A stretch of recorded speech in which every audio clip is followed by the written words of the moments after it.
با عرض سلام و درود خدمت دوستان عزیز. امیدوارم که حالتون خوب باشد و منتظر کلیپ های بنده باشید.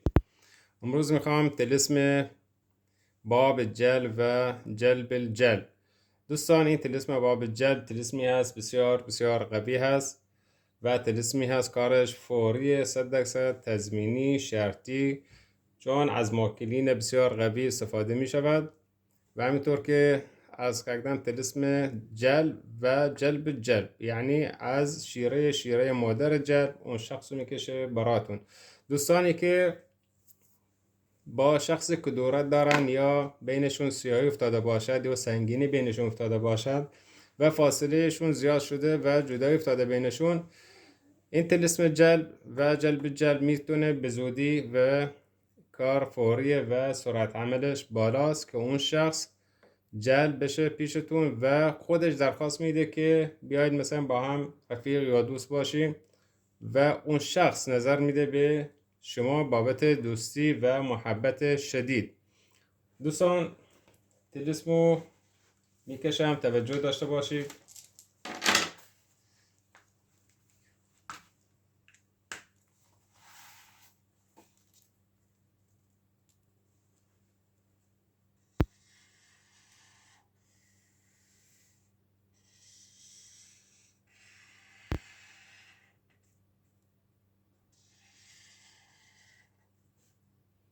این طلسمی هست که از چند موکل استفاده میکنم و این موکلین هستن سبی یهودی هستن که کارشون خیلی خیلی بالاست و تو هیچ سر کتابی دیده نمیشوند، چون طلسم روحانی نیست و دوستانی که موکل دارن میتونن از این طلسم استفاده بکنند. کسانی که موکل ندارن خواهشاً از این طلسم استفاده نکنید، چون ممکنه بر علیه شما منقلب بشه و نتیجه رو برعکس بهتون بده.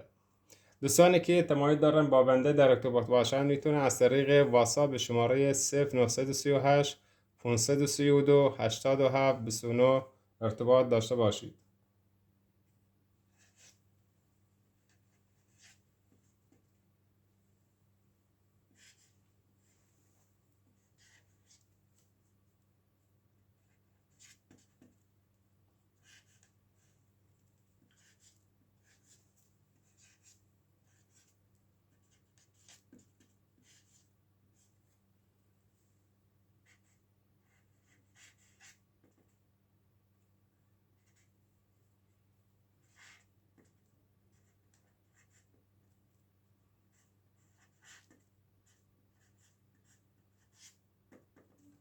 اقبل یا عبد النار و انت.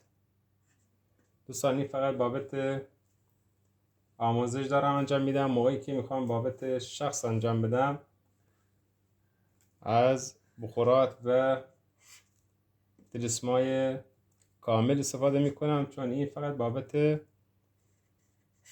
تمرین و آموزش هست.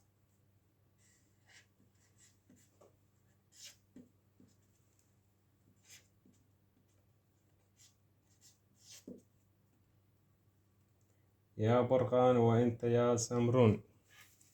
دوستان سامی موکلین هستن.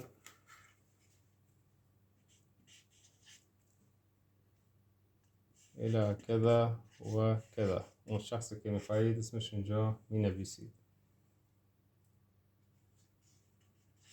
عمیان، یعنی منظور از عمیان چشم بسته، که اون به دنبالتون بیاد بدون هیچ دنگ و فنگ و هیچ صحبت زیادی بابت جلب.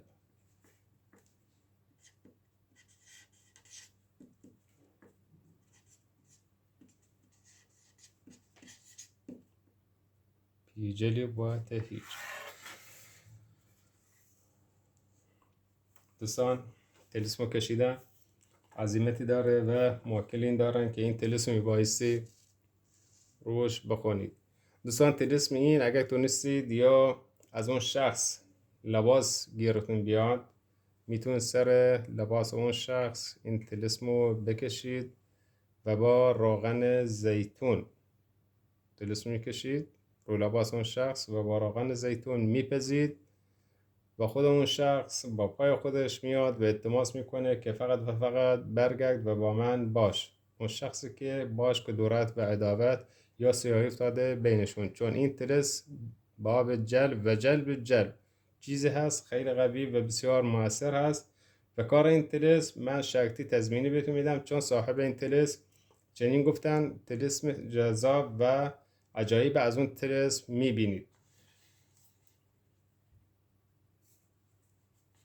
خب الان اسمای خود موکلین طلسم.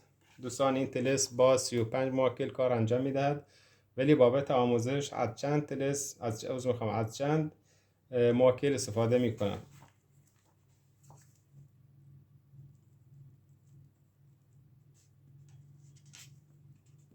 اسمای موکلین.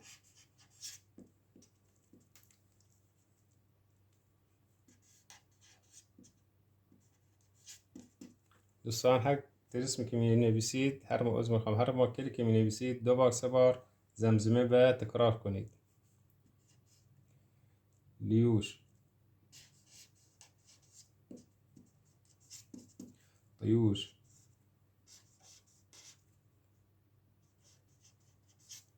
طاهش، طاهش، کیکموش، کیکموش،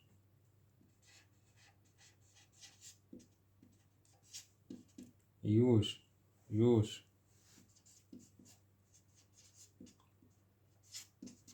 رایوش، رایوش،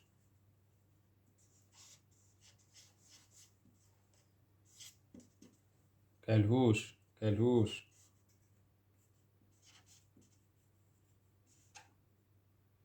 توكلوا يا